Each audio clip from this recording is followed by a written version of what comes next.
Welcome to Isn't This Awesome? This episode is about cooking. Food brings people together. So today my fiance is making a dish passed down to her from her grandmother. Let's check in with Olivia and get smacking. What are you making for us, Olivia?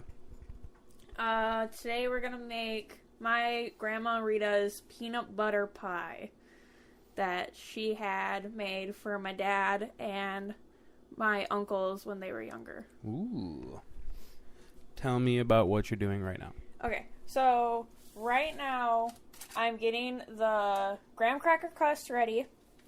So I have 2 packages of graham cracker crust in a bowl. I found it super easy that if you take the bottom of a glass, it crushes the graham crackers easier. So that's what we're going to do right now is crush up the graham crackers to make the crust. So what does this recipe mean to you?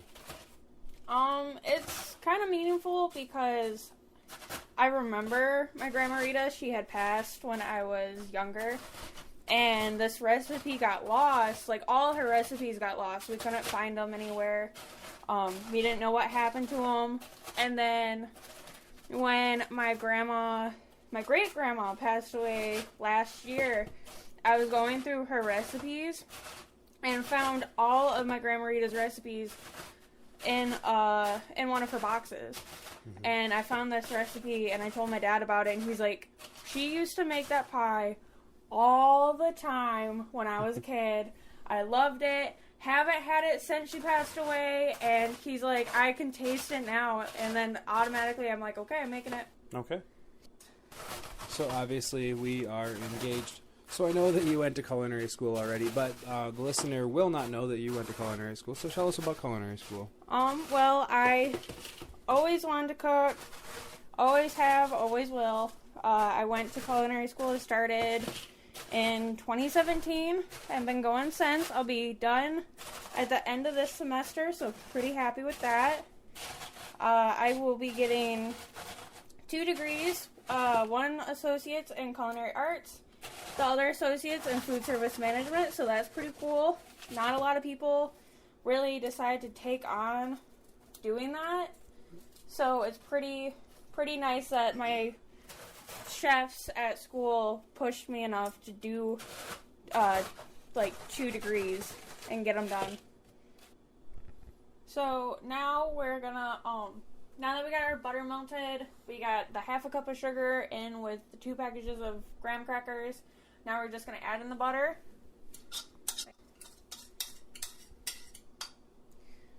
And we're gonna mix this up. So all of it becomes kind of like a dough.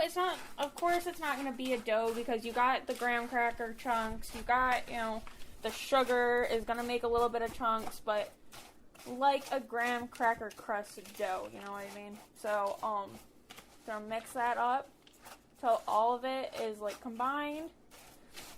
Okay, now take your mixture and you put it in, because it's a pie, of course, you put it in a pie tin. That would make sense. So we're going to put it in a pie tin. I'm just trying to smush the graham cracker crust into the pie tin. And just make sure you have a spot for all the goodness to cradle into. You just got to form it. You got to push it around. What is a pie tin exactly? Well, now, is this from Frisbee Pie Company? Actually, yeah. Did you know that if you threw a Frisbee pie tin, that it would fly? That's how they created Frisbees. Yes. You know who invented it? Frisbee. Marty McFly. Did you know that? Marty McFly did not invent that. Oh. Did not let camera fool you. Oh. But this is not a Frisbee pie tin. This is But I learned it in a movie. But yeah, right. Is that not right? No, it's not right. Forrest Gump didn't tell JFK that he really had to pee? No, Forrest Gump did not tell JFK he really had to pee. No. Okay, so I got pretty good cradle, pretty good crust, looks good. No, a real question. What is the cradle? The cradle is the shape of the pie that holds in the pie stuff. Well, I mean, the cradle is just a word I used, I guess. As a good, wow. as a descriptive word. You went to school for this, and I really thought that you were going to be an expert. Cradle is an So what if I called it a pie hole? Would that be pie hole works too. Yeah. It's your descriptive words here. I use cradle because trying to keep this PG, but you know what? Pie hole is the same. Your pie hole is also your mouth, so you gotta be careful. Yep. Yeah. Yep. That I was taught in school. Your mouth is called a pie hole. So when we eat this pie, are we technically putting a pie hole in our pie hole? No, you're putting a slice of pie in your pie hole, not a pie hole in a pie hole. Oh, what if I eat the middle? Then you're eating the good stuff and not the crust. So that's in the oven now for 6 to 8 minutes at 350. Now we get to the goodness. We put in the cream. So for the goodness, you need 1 8-ounce package of cream cheese. Okay, now following the recipe, you take the cream cheese and you gradually beat in 2 cups of confectioner's sugar. If you don't know what confectioner's sugar is, it's powdered sugar. Same thing. Literally same thing. They just want to be fancy and say confectioner's sugar. It's the same thing. What are you doing right now? Right now, I'm getting my old-fashioned, hand-me-down electric mixer out. Because I don't have my KitchenAid here. Don't got room. Start mixing up the, cream. You cream the cream cheese and powdered sugar together until it gets fluffy and creamy. It's gonna look lumpy. It's gonna look a little powdery. You just gotta keep working at it until all the powder and cream cheese finally get mixed up together. If you're using a hand mixer like I am, make sure you get the sides of your bowl constantly, always. Don't just work in the middle. Move it around town. Where did you go to culinary school? I went to Mott Community College. So we just took out our graham cracker pie crust. That is nice golden brown. Oh yeah, yeah. It'll get a nice golden brown. It will be a little you'll think it's a little soft and you'll be freaking out oh, I didn't cook it long enough. Don't freak out. You're fine. When you take stuff out of the oven, it still technically is cooking.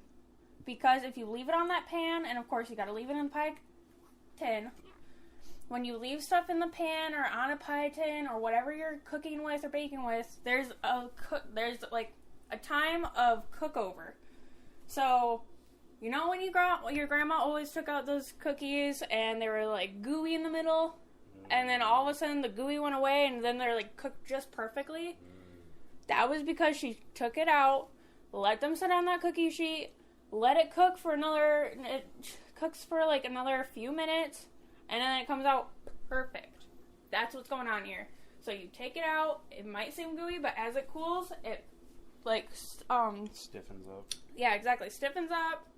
You do not, if you have your filling done and you pull your crust out of the oven and you're like, oh, I'm just going to put my cold filling in my hot, shell, you're not, no. It's going to melt. It's not going to turn out. And you'll be like, what did I do wrong?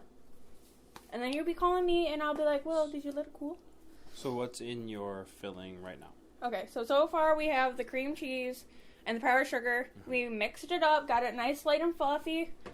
It's nice, creamy.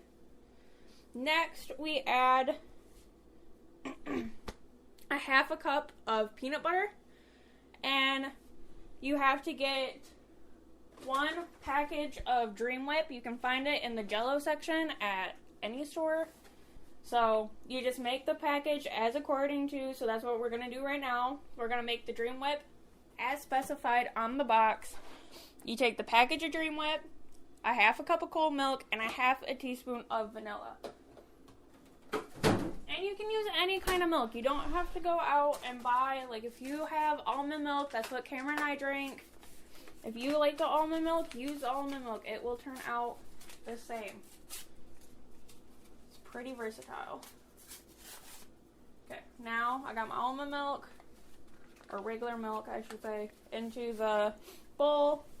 Got my package of Dream Whip in there. Now the fun part. This is where you get your workout. Getting my handy dandy whisk. And we're gonna just whisk this up. Okay. Now, time to add a half a cup of peanut butter. Okay.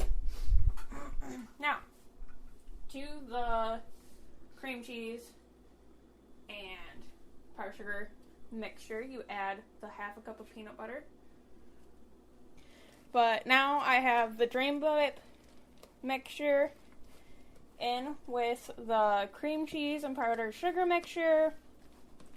And I got the peanut butter in there. So now we're making this peanut butter pie actually peanut butter pie. So now all that's mixed up. It came out to a beautiful light brown color. It looks so good. Tastes really good. I'm happy with it. And the crust is almost cooled. It's still a little hot, so we're going to have to wait a little bit. But once this cools off, I'm going to pour the peanut butter mixture in, throw it in the fridge for a little bit, and then we can finally enjoy a nice piece of Grandma Rita's peanut butter pie. That concludes our episode of Isn't This Awesome? Episode 2, actually. That was my fiance, Olivia Kondrowski, and she will be a chef when, Olivia? When are you taking your test? I do not know yet. I have to figure that out and fill out some paperwork. I have to be able to do my practicum, which is when I cook in front of a panel of judges. And then once I get that done, I can take my written test. And if I pass that, then I'll become a chef. All right. Thank you. Thank you.